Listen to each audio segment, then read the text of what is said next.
Good morning, friends. Let's start our lecture number 14th of economics. Today we will discuss about cooperative banks and rest of the topic we will see later in the video. Okay, so let's start with cooperative banks. Cooperative banks are scheduled bank but not a commercial bank. But not a commercial bank means non-profit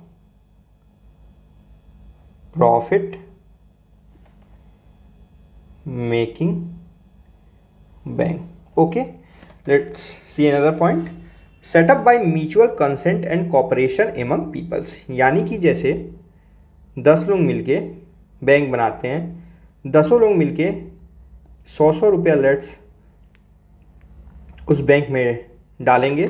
जैसे 10 लोग 100 मिलके डालेंगे तो वो हो जाएगा 10,000 रुपया, और इसी 10,000 रुपये से वो लेंड भी करते हैं और बारो भी करते हैं, यानी कि पैसा इसमें डालते भी वहीं 10 लोग हैं और वह यहाँ से निकालते भी, लोन भी लेते हैं, एसेक्ट्रा एसेक्ट्रा। ओके, इनका ऑब्जेक्टिव क्या है? कॉमर्शियल है, नहीं तो समझ ही गए हैं ऑब्जेक्टिव क्या है। No loss no profit.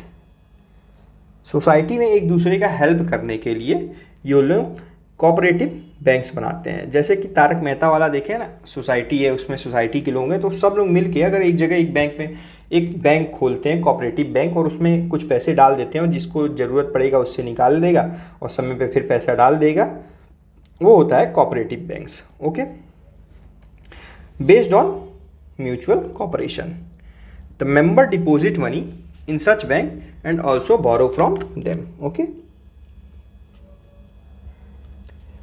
the member deposit money in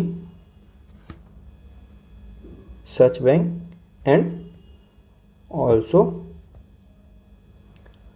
borrow from them. Okay, let's see. Before 1966 क्या था कि regulated by state government, regulated by state government. Okay, cooperative banks जो थे बिफोर 1966 के स्टेट गवर्नमेंट रेगुलेट करती थी, but after 1966 इसे ला दिया गया आरबीआई के रेगुलेशन में।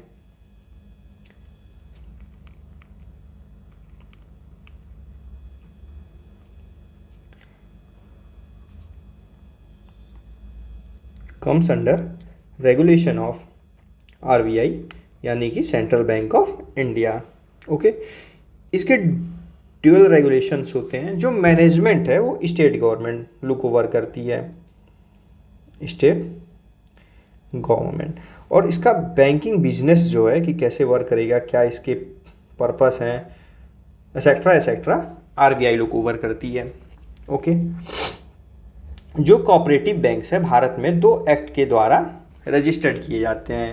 पहला होता है state cooperative society act. Okay, इसके अंतर्गत जो बैंक बनाई जाती है वो होता है हमारा स्टेट कोऑपरेटिव बैंक। ओके, वो होता है हमारा स्टेट कोऑपरेटिव बैंक। उसके बाद देखिए operate within the state, यानी कि एक स्टेट के अंदर ही काम करता है। Operate within the state.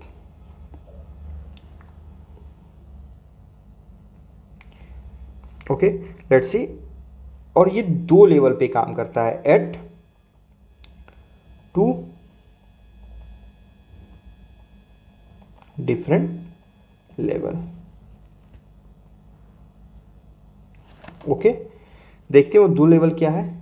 पहला है डिस्ट्रिक्ट लेवल पे होता है, डिस्ट्रिक्ट लेवल। डिस्ट्रिक्ट लेवल पे इसका क्या होता है? ये होता है डिस्ट्रिक्ट लेवल पे central cooperative banks, central cooperative banks.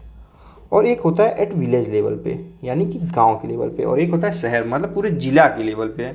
जो विलेज के लेवल पे होता है, विलेज लेवल, उसे हम कहते हैं प्राइमरी एग्रीकल्चर क्रेडिट सोसाइटी यानी PASC।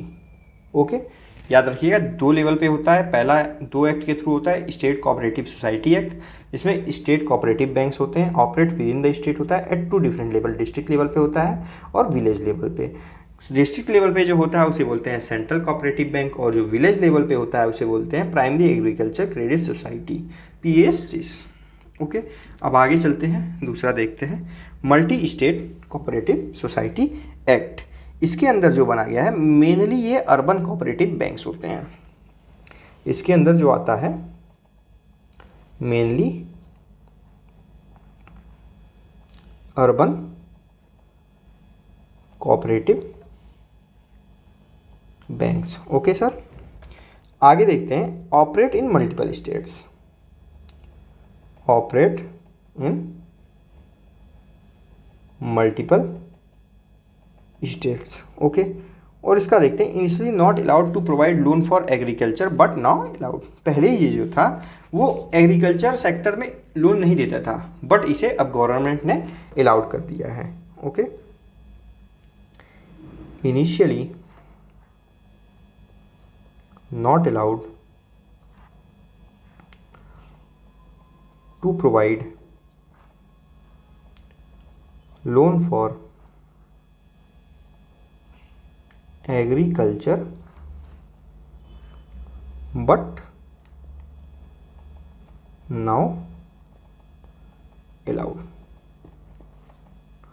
Okay, multi state cooperative society जो होता है mainly urban cooperative societies banks होते हैं, ऑपरेट इन मल्टीपल स्टेट्स होता है, और initially not allowed to provide loan for agriculture but now allowed. Okay, आगे देखते हैं, एक नोट है, cooperative bank under home ministry, यानी कि गृह मंत्रालय के अंदर जो कोऑपरेटिव बैंक होता है उसे बोलते हैं रिपको, यानी कि repatriates cooperative finance and development bank. ये क्या होता है? ये होता है सिर्फ तमिलनाडु में रेगुलेट होता है, regulated in Tamil Nadu. Okay, Tamil Nadu में रेगुलेट होता है और इसका हेड क्वार्टर जो है चेन्नई में है। ओके, ये किस लिए इस्टेब्लिश हुआ था आइए उसे देखते हैं। Let me right for your better understanding. Established in order to rehabilitate the Tamils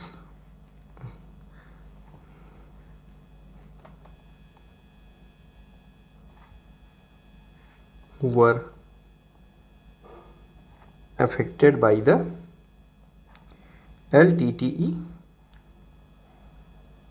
problems. Sri Lanka में जो LTTE प्रॉब्लम्स या भारत में भी तमिल रीजन में देखा जाता है, उससे हेल्प करने के लिए तमिलियंस का और जो लिट्टे के प्रॉब्लम से इफ़ेक्टेड हैं उनकी हेल्प करने के लिए होम मिनिस्ट्री के अंदर एक कोऑपरेटिव बैंक्स रेगुलेट होता है, उसे कहते हैं repatriates cooperative finance and development bank. Okay, another note let's see, cooperative banks are bought under regulation of RBI। ये कहेंगे कि पहले पढ़े थे कि रेगुलेशन RBI भी देखती है, मैनेजमेंट भी, तो जो स्टेट देखती थी अब टोटल तरह से RBI के अंदर में आ गया। ओके, ये समझ लिए हम लोग कॉमर्स कोऑपरेटिव बैंक्स। ओके, अब इसके बाद हम लोग देखेंगे नरसिम्हम, सॉरी ये नहीं M होगा, Narasimham committee of banking sector reforms, Narasimham committee on banking sector reforms. Okay, अभी इन्होंने कुछ रिकमेंडेशन दिए, क्यों इन्हें गठन किया गया वो भी जान लेंगे पहले, उसके बाद देखेंगे इन्होंने क्या क्या रिकमेंडेशन दिया। ठीक है, the process of nationalisation started in 1969। 1969 में नेशनलाइजेशन स्टार्ट हुआ। नेशनलाइजेशन आप लोग जानते हैं प्राइवेट एंटिटी यानी प्राइवेट बैंक्स को गवर्नमेंट बैंक्स यानी पब्लिक बैंक्स में चेंज कर दिया गया और कंट्रोल गवर्नमेंट और आरबीआई के पास आ गई। वहीं था नेशनलाइजेशन जो कि 1980 में कंप्लीट हो गया। तो इसके बहुत फ़ायदे हम लोग पहले भी देख चुके हैं, बट इसके कुछ नेगेटिव कॉन्सिक्वेंस भी हैं faced by banking system by nationalisation. आइए आज उन्हें हम देखते हैं। Completely vanished competition between banks. क्यों? Because all banks are public sector bank. Okay, this will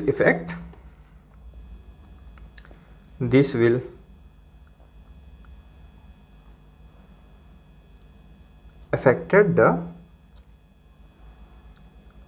banking system. Okay, let's see further. और इसके कारण क्या होता है? Hence the banking system started stagnating, यानी कि स्टॉप हो जाता है, ना बढ़ रहा है ना घट रहा है।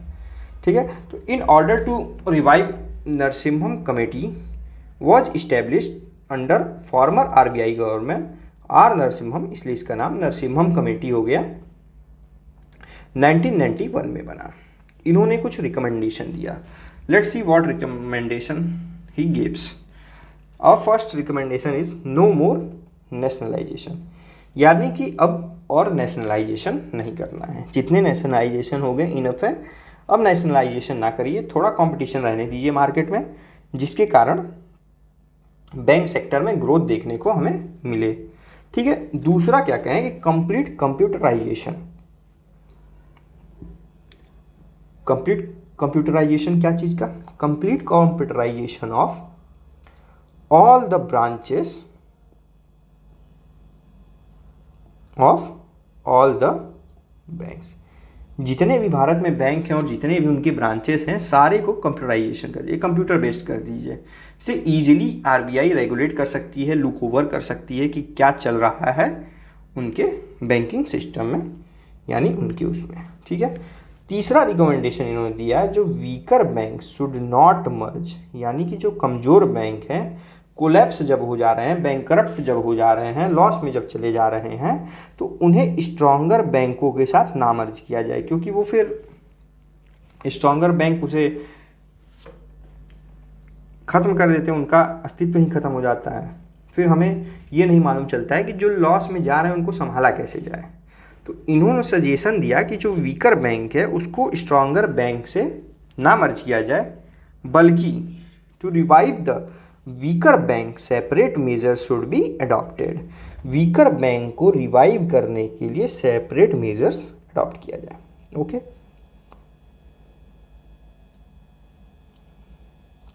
To revive the weaker bank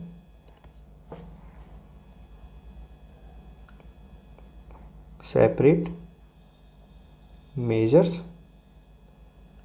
should be adopted. Okay, उसके बाद फोर्थ रिकमेंडेशन इन्होंने क्या दिया? फोर्थ रिकमेंडेशन में इन्होंने कहा ग्लोबल बैंक्स, यानी कि भारत के किसी एक बैंक को, किसी बड़े बैंक को ग्लोबल लेवल पे प्रमोट किया जाए। Okay, some of the Indian banks, some of the Indian banks like SBI should be promoted as global bank। क्या समझा आप लोगों ने? Some of the Indian banks, भारत के कुछ बैंकों को ग्लोबल लेवल पे प्रमोट किया जाए, जिससे कि हमें बाहर की भी पॉलिसीज़ मालूम चलेंगी कि दूसरे कंट्रीज़ में क्या पॉलिसी चल रहे हैं, कैसे लोग क्या एक्सपेक्ट करते हैं डेवलप्ड कंट्रीज़ में। Okay, let's C fifth, interest on saving account. Interest on saving account जो है, जो बैंक इंटरेस्ट देता है सेविंग अकाउंट पे, अगर अच्छा बैंक है, अच्छा काम कर रहा है, तो उसको उनके विल पर छोड़ दीजिए कि वो कितना देना चाहते हैं। Should be left over on discretion of banks. Okay, इसे बैंक्स के डिस्क्रिशन पे छोड़ दीजिए कि वो कितना सेविंग पर देना चाहते हैं। Okay, let's see seventh point, allow those banks who makes profit। जो बैंक प्रॉफिट बना रहे हैं, हेल्दी कंडीशन में है, list themself in share market. उन्हें छूट दे दीजिए जो हेल्दी कंडीशन में, जो प्रॉफिट मेकिंग है, कि वो शेयर मार्केट में अपने आप को लिस्ट कर सकें, जिसके कारण वो रेज कर सके फंड रेज कर सके, यानी पैसा और बना सकें, जिसके कारण उनका एक्सपेंशन और तेज़ी से हो सके। ठीक है, banks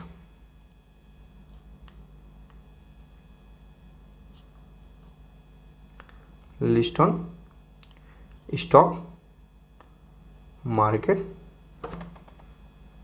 raise fund, and this led to expansion. Okay, हाल ही फिलहाल में एक पेमेंट बैंक्स यानी पेटीएम देखा था आप लोगों ने, उसका आया था आईपीओ। वैसे ही उन्होंने रिकमेंडेशन दिया था कि जो बैंक्स हैं अगर अच्छा प्रॉफिट बना रही हैं, हेल्दी कंडीशन में हैं, तो उन्हें लिस्ट करने दिया जाए, वो रेज करें, फंड रेज करें, पब्लिक इंटरेस्ट उसमें शो करे, तो कुछ इन्वेस्ट करे, तो उस फंड का यूज करके वो बैंक सिस्टम को और अपने बैंक को और एक्सपेंड करें और ज़्यादा रिसर्च करने का हमें मौका मिले।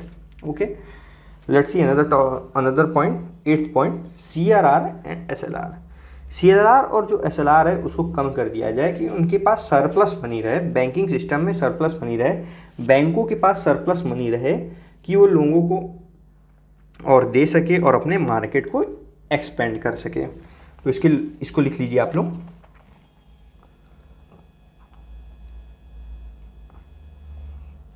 CRR and SLR should be reduced so that the banks are left with surplus money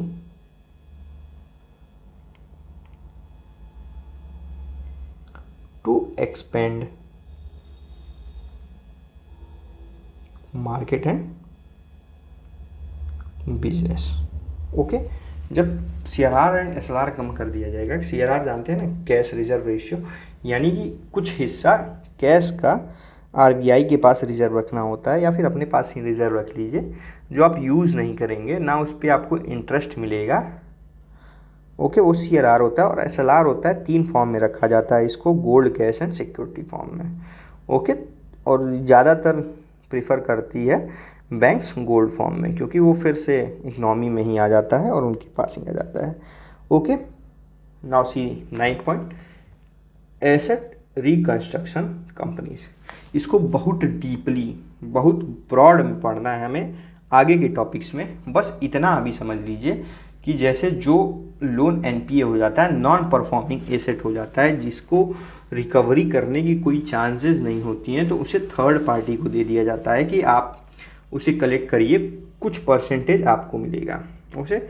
okay, जिससे होता क्या है कि बैंक का जो जैसे 100 रुपीज़ NPA हो गया है, तो ये एसेट रिकंस्ट्रक्शन कंपनी से बात करेंगे कि आपको हम 10% दे देंगे, आप हमारा लोन रिकवर कर दीजिए।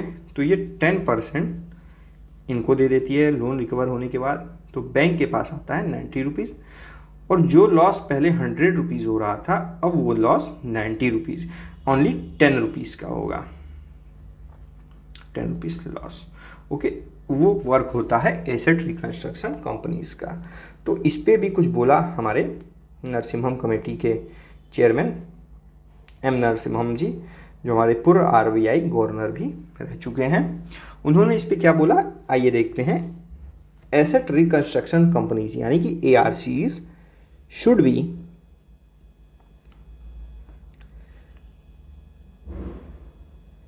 rationalized and should be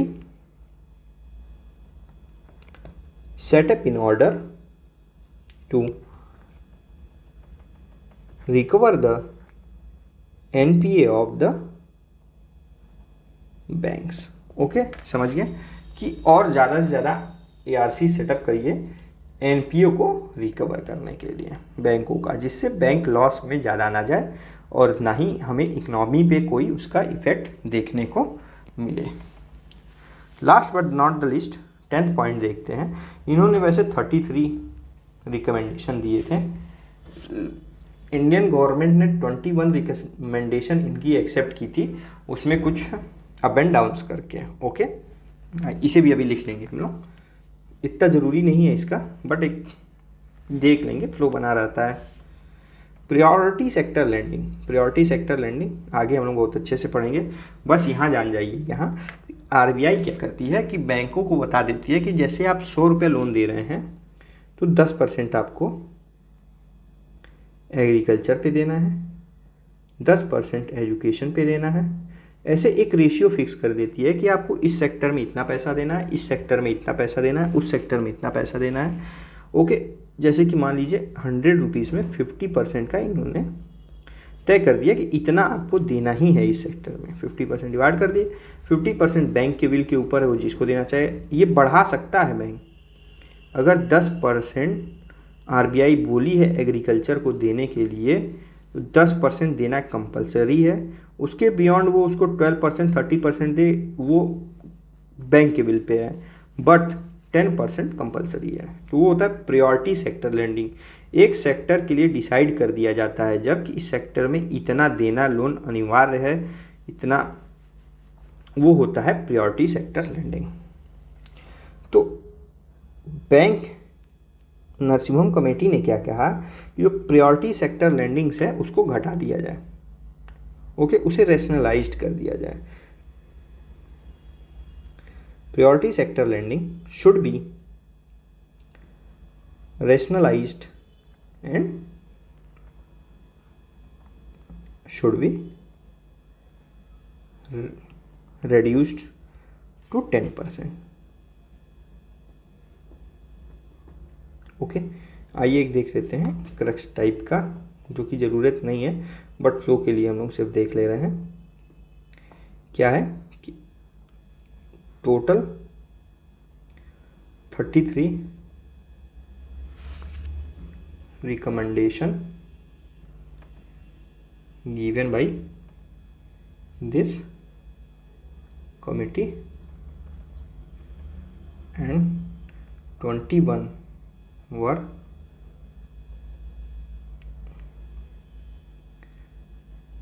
accepted by Indian government with some recommendation। Okay, समझ गए आप लोग। और अगर किसी को कोई डाउट हो तो आप हमारे इंस्टाग्राम आईडी पे मैसेज कर सकते हैं, जो कि है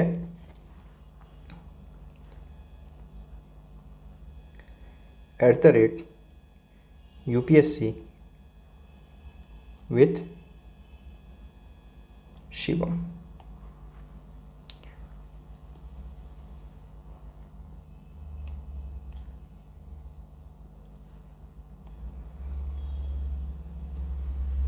आप लोग इस पर मैसेज करिएगा।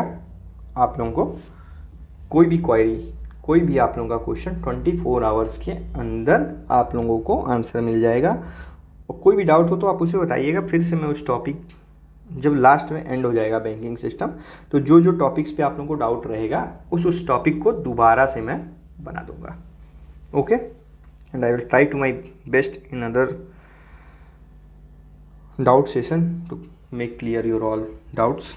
ओके, एंड कोई दिक्कत हो आप बताइए, मैं सुधार करूँगा। और बाकी एकदम यूपीएससी लेवल के टॉपिक पढ़ा रहा हूँ आप लोगों को, सेम यही आता है, यही पूछता है यूपीएससी और स्टेट पीसीएस में, इससे बियॉन्ड कुछ नहीं जाएगा, बस ध्यान से पढ़िए आप लोग। ओके, आइए अब देखते हैं रूल्स रिलेटेड फॉरेन इन्वेस्टमेंट, यानी कि विदेशी जो बाहरी हैं, नॉन इंडियंस, वो अगर बैंकिंग सेक्टर में इन्वेस्ट करना चाहते हैं तो कैसे करेंगे, क्या पॉसिबिलिटी है, कितना परसेंट तक हमारे भारतीय बैंकिंग सिस्टम में फॉरेन इन्वेस्टमेंट हो सकता है।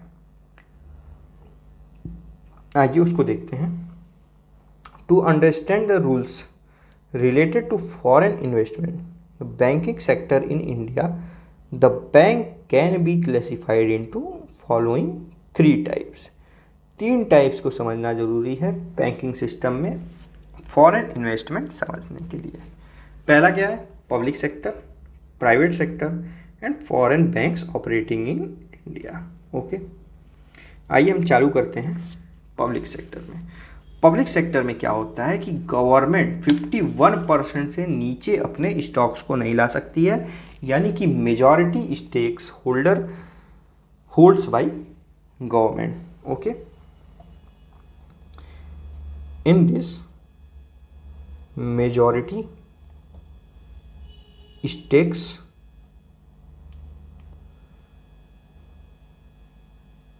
were held by government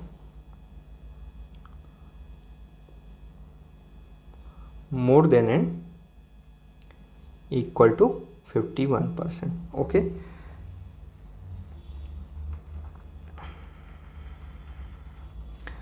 and rest, when 51% hold by Indian government, then rest 49%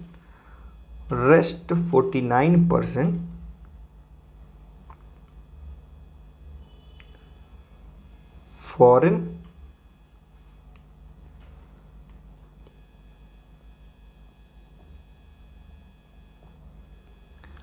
only 20% foreign investment takes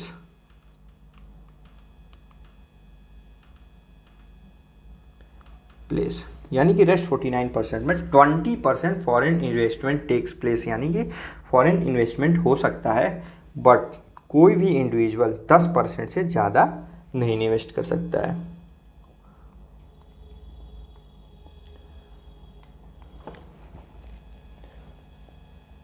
No single investor can buy more than 10% stakes. Okay, but exception is always in economics, you better know. So let's see here exception क्या है, but insurance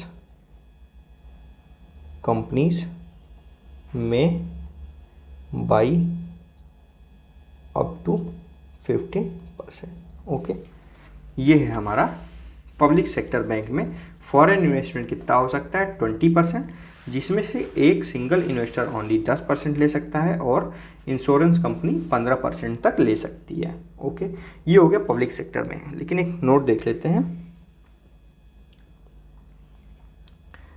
IDBI bank का, जो कि पहले public sector bank था, majority stake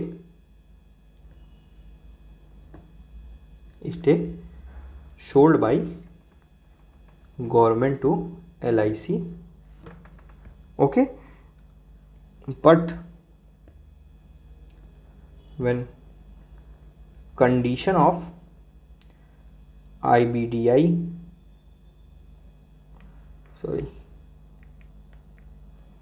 IDBI banks become good again, LIC will reduce its holding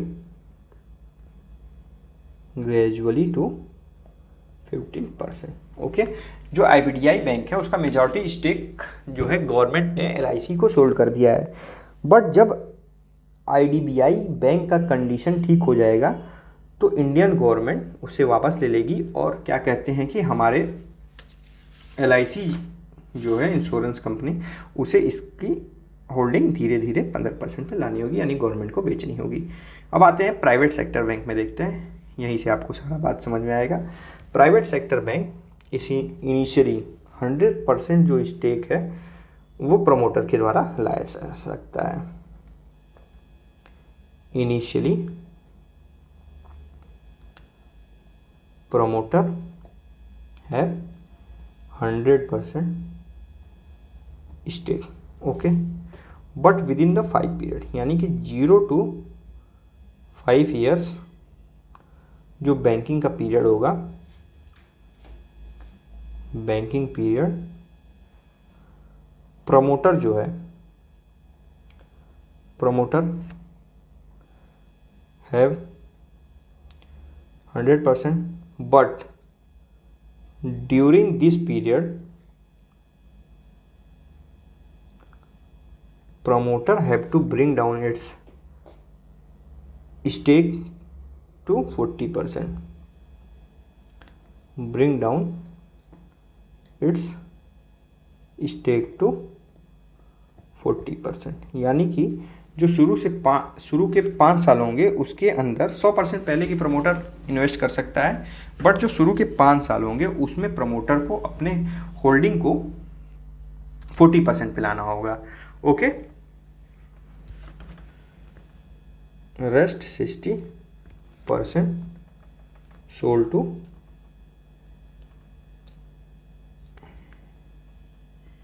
another investor.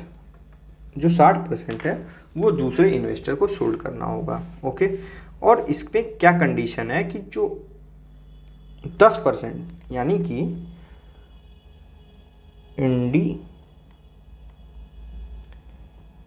Individual investor can buy only 10% and insurance company up to 15%, same ऊपर की तरह। Okay, but lock in period of 5 years। Okay, means foreign investment can not be more than 49%। जो 0 to 5 year होता है इसमें ये होता है lock in period. Lock in period, during this period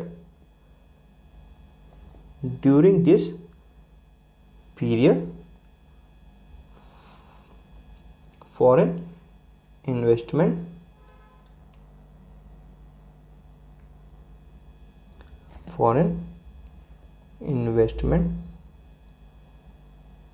can not go above 49%। Okay, foreign investment पहले 5 साल में 49% से ऊपर नहीं जा सकता है, but by the end of 15 year, by the end of 15 years, यानी ये जो हमारा 5 ईयर से 15 ईयर्स का जो फेज है उसमें क्या होगा, पहले क्या था कि initially promoter have to bring his or her holding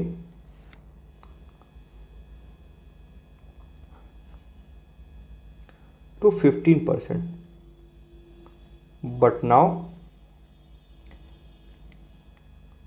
RBI amended and makes it 26%, यानी कि अगले 10 साल में, यानी कि 5 के बाद 15 साल के अंत तक प्रमोटर अपना शेयर सिर्फ 26% तक रख सकता है, उससे कम रख के उसके डिस्क्रिशनरी पे है। ये अमेंडमेंट कब हुआ था मालूम है? 2021 में। ओके, इसके बाद देखते हैं आगे फिर क्या हुआ। और इस पीरियड के दौरान यानी कि 5 से 15 साल के बीच में जो है फॉरेन इन्वेस्टमेंट 74% हो सकता है। फॉरेन इन्वेस्टमेंट 74%, क्या हुआ, फॉरेन इन्वेस्टमेंट इस दौरान 74% होगा। But no single investor more than 10%, insurance up to 15%। Okay, आगे देखते हैं आफ्टर 15 ईयर्स। आफ्टर 15 ईयर्स क्या होगा, 15 साल के बाद क्या होगा, फॉरेन इन्वेस्टमेंट 100% हो सकता है बैंकिंग सेक्टर में। ओके, आइए इसको एक बार फिर से देख लें, थोड़ी सी बड़ी टॉपिक है और थोड़ा सा बहुत कुछ इसमें डाटा याद करना पड़ेगा। फॉरेन इन्वेस्टमेंट का रूल क्या होता है, पब्लिक सेक्टर बैंक जो होता है, पब्लिक सेक्टर बैंक में 51% मेजॉरिटी स्टेक गवर्नमेंट के पास होती है। ओके, और 49% जो स्टेक बचता है उसमें से 20% फॉरेन इन्वेस्टमेंट हो सकता है, जिसमें से एक इन्वेस्टर 10% से ज़्यादा नहीं इन्वेस्ट कर सकता है, स्टेक ले सकता है, शेयर ले सकता है, और इंश्योरेंस कंपनी 15% तक ले सकती है। ओके, उसके बाद आईडीबीआई जो है उसमें थोड़ा सा अलग केस है।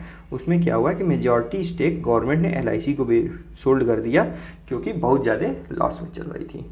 बट कंडीशन क्या रखा गया है कि जब इसका कंडीशन बढ़िया हो जाएगा, गुड हेल्थ में आ जाएगी, प्रॉफिट मेकिंग होने लगेगी आईडीबीआई, तो एलआईसी अपनी होल्डिंग 15% तक ला देगा और गवर्नमेंट बाई कर लेगा। क्यों 15% तक लाएगा, क्योंकि ये है इंश्योरेंस कंपनी। इंश्योरेंस कंपनी 15% तक रख सकता है, इससे नीचे एलआईसी लाएगा, इसकी इच्छा होगी तो इससे नीचे भी ला सकता है, बट 15% से ऊपर नहीं लग सकता क्योंकि एलआईसी एक इंश्योरेंस कंपनी है। ओके, उसके बाद देखते हैं प्राइवेट सेक्टर में क्या होता है। प्राइवेट सेक्टर में क्या होता है, इनिशियली जो होता है 100% पैसा एक प्राइवेट एंटिटी यानी प्राइवेट इन्वेस्टर के द्वारा इन्वेस्ट किया जाता है। ठीक है, शुरू का जो 5 साल होता है वो लॉक इन पीरियड भी होता है और शुरू के 5 साल में प्रमोटर को अपने 100% शेयर्स को 40% पर लाना होता है। ओके, बाकी के बचे 60% को अदर इन्वेस्टर को सोल्ड किया जाता है। Okay, but in individual investor जो होता है 10% से ज़्यादा नहीं खरीद सकता और इंश्योरेंस कंपनी 15% से ज़्यादा नहीं खरीद सकती है। और ये लॉक इन पीरियड क्यों होता है कि इस दौरान फॉरेन इन्वेस्टमेंट ओनली 49% पॉसिबल है। इस दौरान 49% से ज़्यादा फॉरेन इन्वेस्टमेंट नहीं कर सकते हैं। बट 15 साल के अंत में यानी by the end of 15 year यानी कि 10 से 15 साल के बीच में जो होता है, पहले क्या था कि प्रमोटर को अपनी होल्डिंग जो है वो 15% लानी रहती थी, बट 2021 में आरबीआई ने एक अमेंडमेंट किया। अमेंडमेंट करके क्या किया कि अब 26% तक रख सकते हैं प्रमोटर अपनी होल्डिंग, उससे कम लाना उनकी इच्छा है, पूरी बेच दो, हट जाओ, बिजनेस छोड़ दो, वो उनकी इच्छा है, बट 26% तक रख सकते हैं, उससे ज़्यादा नहीं रख सकते हैं, आरबीआई नहीं अलाउ करेगी। फिर ठीक है, फिर उसके बाद देखते हैं कि और इस दौरान क्या होता है, फॉरेन इन्वेस्टमेंट जो होता है वो 74% तक हो सकता है। ओके, उसके बाद no single investor more than 10%, कोई भी 10% से ज़्यादा होल्ड नहीं करेगा। ठीक, और इन्वेस्टमेंट अप टू 15%, यानी कि इंश्योरेंस कंपनी जो है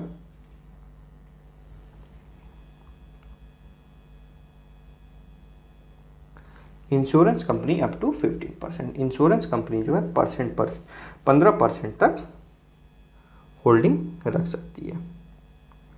येलो कलर थोड़ा लाइट हो गया है। ओके, उसके बाद क्या होता है, 15 साल के बाद फॉरेन इन्वेस्टमेंट 10% हो सकता है, बट इसमें भी कंडीशन होता है। क्या कंडीशन होता है भाई साहब, 10% नो सिंगल इन्वेस्टर एंड 15% से ज़्यादा नो इंश्योरेंस। ओके, उसके बाद तो समझते हैं, इससे हम लोग क्या समझे कि भारत में 100% तक फॉरेन इन्वेस्टमेंट हो सकता है बैंकिंग सेक्टर्स में। The foreign bank operating in India the promoter may hold 100% stake, ठीक है। Hence it can be said that in the banking sector in India 100% foreign investment is also possible. Okay, तो आप लोग समझ गए आज हम लोग ने क्या क्या डिस्कस किया।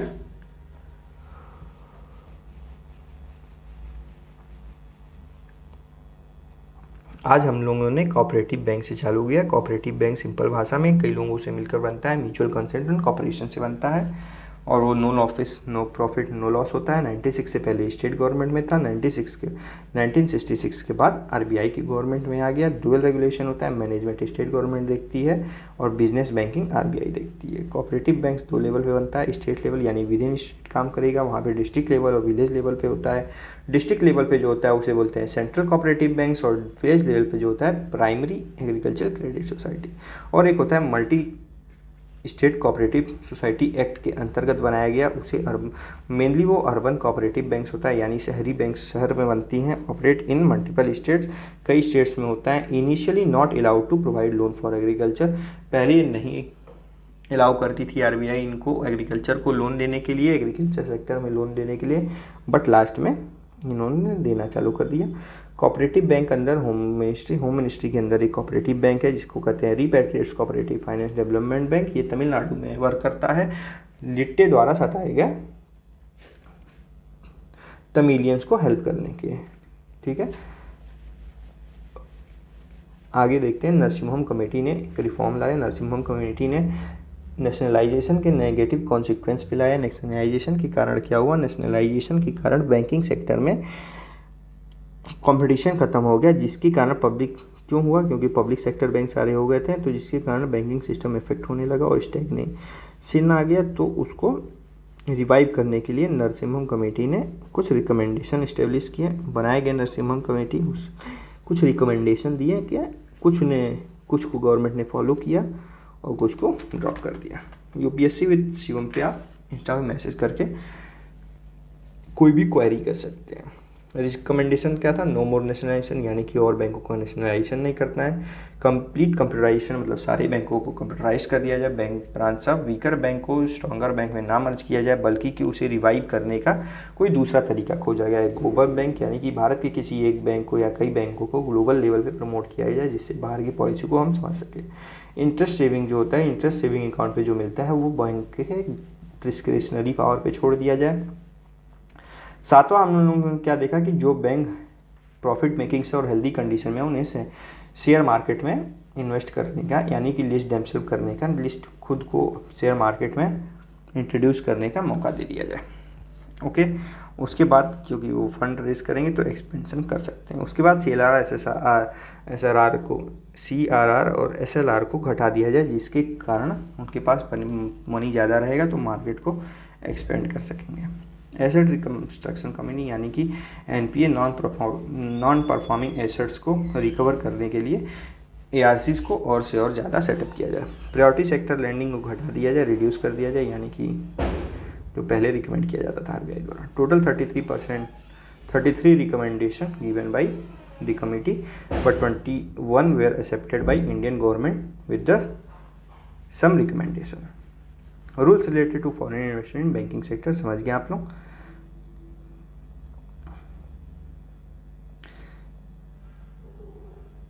The foreign bank operating in India, the promoter may hold 100% stock. Hence, it can be said that in banking sector in India, 100% foreign investment is possible. Okay, समझ गए आप लोग। Thank you so much, have a nice day. आप लोगों का दिन अच्छा हो, और कोई भी डाउट हो तो आप लोग हमारे